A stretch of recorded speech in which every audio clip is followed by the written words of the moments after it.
بسم اللہ الرحمن الرحیم۔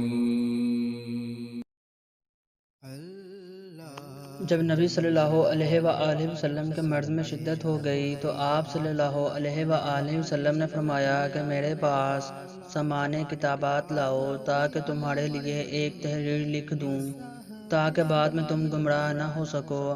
اس پر حضرت عمر رضی اللہ عنہ نے لوگوں سے کہا کہ اس وقت آپ صلی اللہ علیہ وآلہ وسلم پر تکلیف کا غلبہ ہے اور ہمارے پاس اللہ کی کتاب قرآن موجود ہے جو ہمیں ہدایت کے لیے کافی ہے۔ اس پر لوگوں کی رائے مختلف ہو گئی اور شور و گل زیادہ ہونے لگا۔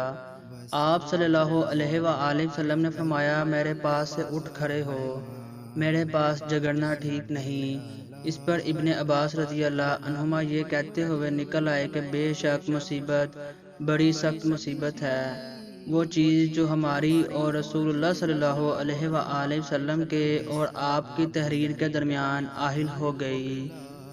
صحیح بخاری حدیث نمبر 114۔